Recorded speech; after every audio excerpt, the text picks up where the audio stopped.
The Sunday roast was perfect. Mom had set out her good china, and the dining room smelled like rosemary and garlic. 12 family members crowded around the table. Grandparents, aunts, uncles, cousins. And at the center of attention, as always, was my older sister Jessica and her husband Brad. I sat near the kitchen door, cutting my pot roast into small pieces, listening. "So we have exciting news," Jessica announced, standing up with her wine glass like she was giving a toast. "Brad got transferred to the city. We're moving back home." Everyone cheered. Grandma clasped her hands together in delight. "And the best part," Jessica continued, beaming at me, "is that Amber has that beautiful 3-bedroom house with the guest room. We'll be staying there while we look for our own place. Isn't that perfect?" I stopped chewing. Mom looked at me expectantly. "Isn't that wonderful, Amber? You'll have family close by again." "We're moving in next week," Brad added. "I start the new job Monday after next, so we need to get settled quickly. Amber, we'll need keys by Wednesday so we can start bringing boxes over." My fork clinked against the plate. I don't remember agreeing to this. Jessica laughed, that tinkling sound she used when dismissing me. "Oh, Amber, don't be silly. You have all that extra space. It's not like you use those rooms anyway. And it'll be nice having company. You're always alone in that big house." "It's a 3-bedroom house," I said carefully. "Not exactly a mansion." 3 bedrooms for one person is excessive," Aunt Carol chimed in. "Your sister and Brad need help getting established. Family helps family." "How long would you be staying?" I asked. Jessica waved her hand vaguely. "A few months. Maybe 6. The housing market is crazy right now. We need time to find the perfect place." 6 months.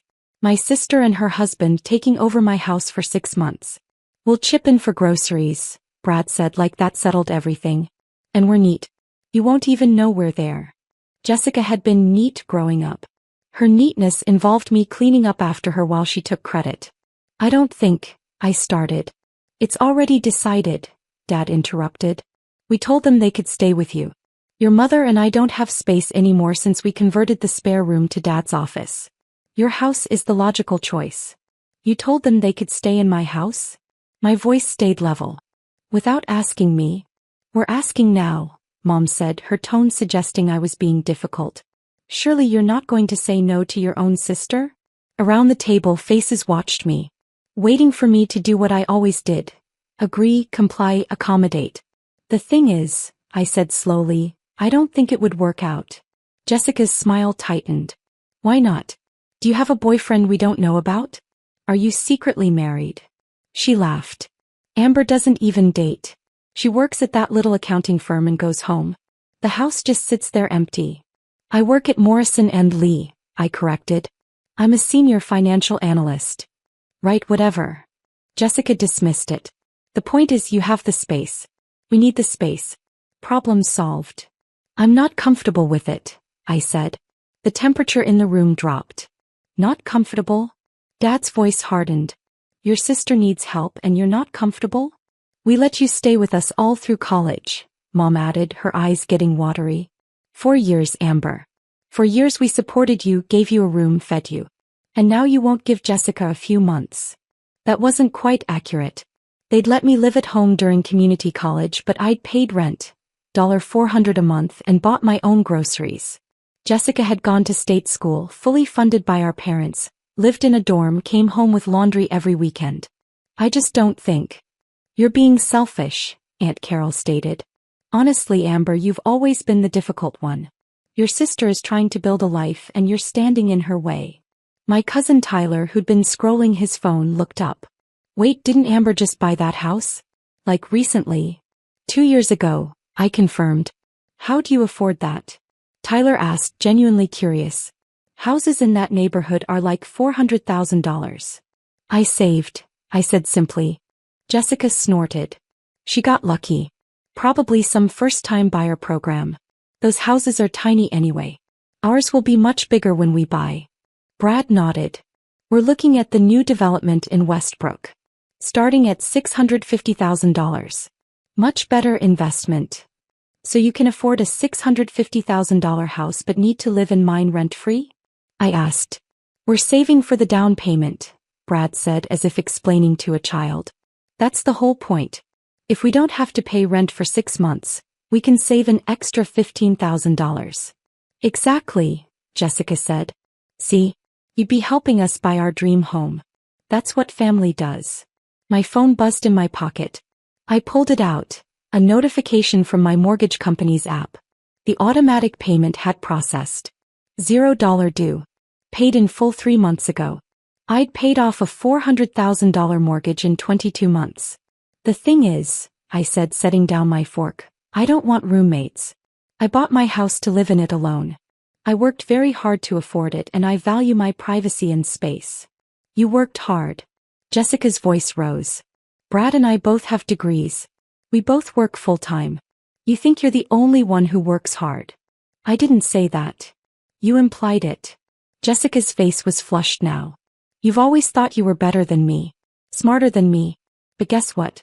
You work at some boring accounting firm making, what, $50,000 a year? Brad makes $85,000. We're doing just fine. I'm sure you are, I said. Then why can't we stay with you for a few months?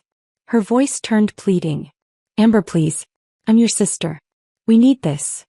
Everyone was looking at me. Waiting. No, I said quietly. I'm sorry, but no. The explosion was immediate. Dad's fist hit the table. Mom started crying. Aunt Carol launched into a speech about family values and generosity. Jessica called me heartless, selfish, cold. Brad just stared at me with narrowed eyes. You're really going to do this? Make us waste money on rent when you have empty rooms? They're not empty, I said. One's my office. One's my gym. They're not guest rooms, they're my spaces that I use. A home gym. Jessica laughed harshly. You don't even work out. You're just making excuses. I stood up, reaching for my purse. I think I should go. Don't you dare leave this table, Dad commanded. We're not finished discussing this. There's nothing to discuss. My answer is no. Then you're not welcome here, Mom said, tears streaming. If you can't help your own sister, if you're going to be this selfish, then don't bother coming to family dinners anymore. The words hung in the air. Hey, I said. I won't. I walked to the door, grabbed my coat. Grandma's voice stopped me. Amber, honey, wait. I turned. She was the only one not looking at me with anger or disappointment. Is that really your final answer? She asked gently. You won't reconsider? It's my final answer, Grandma. I'm sorry. She nodded slowly. Then I think there's something these folks need to understand. She looked at Jessica. What makes you think you have any right to your sister's house? Jessica blinked. She has extra space. We're family. And? Grandma prompted. And family shares. Did Amber offer to share? Well, no, but. Then you assumed you could take what's hers. Grandma's voice was still gentle but firm. That's not sharing, sweetheart. That's demanding. Whose side are you on? Mom asked, shocked. I'm on the side of common sense. Grandma looked at me. How much did your house cost, Amber? $400,000. And you put down? 20%. $80,000. The room went quiet. You had $80,000 for a down payment? Tyler said. Doing accounting? Financial analysis, I corrected. Corporate consulting, actually. I analyze investment portfolios and business acquisitions for high-net-worth clients. What do you make? Brad demanded. That's not really. What do you make? He repeated. Last year, $240,000. You could have heard a pin drop. Jessica's mouth opened and closed. That's not possible. You're lying. I pulled out my phone, opened my banking app and held it up. The screen showed my checking account balance, $340,000, and below it my savings account, $890,000. I got my CFA certification at 24, I explained calmly. I started consulting on the side 3 years ago. Last year I went full-time with Morrison & Lee. I'm one of their top analysts. I work with clients who have 8- and 9-figure portfolios. Brad's face had gone pale. But you drive a Honda. A 2019 Honda Accord. Paid cash. It's reliable. You dress like, Jessica gestured at my simple sweater and jeans. Like someone who doesn't need to impress anyone, I finished. I bought my house with cash 2 years ago. Well, I took the mortgage for tax purposes initially, but I paid it off early. No debt. No car payment. No financial stress. Mom was shaking her head. Why didn't you tell us? I tried. You never listened. At last year's Thanksgiving, I mentioned landing a major client. Dad said that was nice and changed the subject to Jessica's promotion to assistant manager at her retail job. At Christmas, I talked about my CFA certification. Mom asked if that was like a regular accounting degree. I stopped trying to share because no one cared. The doorbell rang. Everyone froze. Are we expecting someone?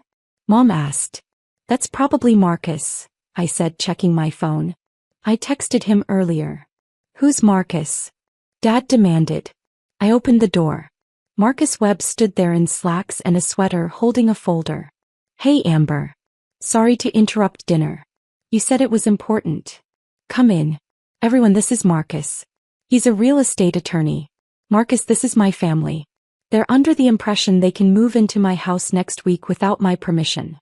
Marcus's eyebrows rose. He looked at Jessica and Brad. Are you on the deed? No, but, Brad started. Do you have a lease agreement? We're family. Do you have any legal documentation giving you right of residence? Silence. Marcus turned to me. You wanted the property documentation? Please. He opened the folder, pulling out papers. Here's the deed to 847 Oakmont Drive, showing Amber Morrison as the sole owner. Here's the title, clear and unencumbered. Here's the paid-off mortgage statement from 3 months ago. He handed me the papers, then addressed the room. If anyone attempts to move into this property without the owner's explicit written permission, that's trespassing. If they somehow gain entry and refuse to leave, that's unlawful occupation. Both are criminal offenses. Jessica's face was red. This is insane. She's my sister. That's irrelevant to property law, Marcus said simply. He looked at me. Anything else you need? Just one thing. Can you explain what happens if someone tries to claim ownership or residency rights without legal standing? Civil lawsuit for harassment, possible restraining order, criminal charges if they actually move in unauthorized. He pulled out a business card, setting it on the table. If anyone here needs legal clarification, my office hours are Monday through Friday, 9 to 5. Thanks, Marcus. I owe you dinner. You paid me very well for that investment property consultation last month. We're even. He nodded to the room. Enjoy your dinner, folks. After he left, the silence was crushing. You brought a lawyer to family dinner? Mom whispered. I brought a lawyer friend to explain property rights since no one here seemed to understand them. We just wanted help, Jessica said, but her voice was small now. You wanted free housing for 6 months. There's a difference. I picked up my purse. For the record, if you'd asked me, actually asked, not announced, I might have helped with first month's rent somewhere. I might have co-signed a lease. I might have done something. But you didn't ask. You assumed. You demanded. You involved the entire family to pressure me. Amber, Dad started. I'm leaving now. Don't contact me unless you're ready to apologize. You're cutting off your family over this? Aunt Carol asked, incredulous. No. You're cutting me off because I wouldn't let you steal my house. I looked at Grandma. Thanks for trying. She smiled sadly. Come see me this week. I make terrible coffee, but I listen well. I will. The next 2 weeks were blissfully quiet. Jessica and Brad found a rental apartment, $1,800 a month, which apparently was outrageous. They started a GoFundMe for help relocating for work, which raised $200 before they took it down. Mom called once not to apologize, but to tell me Jessica was struggling financially because of the rental deposit. I didn't respond. Tyler surprisingly reached out. Dude, that was badass. My parents have been telling me you were the problem my whole life. Turns out you were just successful and quiet about it. Thanks, Tyler. Also, can you explain how you made $240,000? I'm in sales making $60,000 and thought I was doing well. I ended up meeting Tyler for coffee, talking about career paths and financial planning. He was genuinely interested, asked real questions, took notes. You could do consulting work, I told him. You have sales skills. Learn financial products, get licensed. There's money in it. Would you mentor me? I considered it. Yeah, actually, I would. 3 weeks after the dinner, Grandma called. Jessica wants to talk to you. Is she ready to apologize? No. She wants to borrow $10,000 for furniture. I laughed. I couldn't help it. The answer is no. I figured. Your mother's upset. She says you've changed. I haven't changed. I just stopped pretending to be less than I am to make everyone comfortable. Good, Grandma said firmly. You be exactly who you are. Let them catch up or don't. You're doing just fine. A month later, I got a text from an unknown number. This is Brad. Jessica doesn't know I'm reaching out. I wanted to apologize. We were wrong. We assumed things about you, we tried to take advantage, and we acted entitled. I'm sorry. I stared at the message for a long time before responding. Thank you. I appreciate that. Is there any chance we could start over? Not with the housing thing. Just, as family. Maybe. In time. With boundaries. Fair enough. It wasn't much. But it was something. I sat in my home office, the room Jessica wanted to fill with her boxes, and looked at my quarterly earnings report. My consulting business was up 30%. I'd taken on 2 new major clients. I was on track to break $300,000 this year. My house was paid off. My investments were solid. My life was exactly what I'd built it to be. And my guest room stayed empty, exactly as I wanted it. Sometimes family pushes you to be smaller so they can feel bigger. Sometimes they take and take because you keep giving. Sometimes they don't see you at all until you force them to look. I'd spent years being invisible, being underestimated, being dismissed. Not anymore. The mortgage was in my name. The deed was in my name. The life I'd built was mine. And their boxes stayed packed. Somewhere else.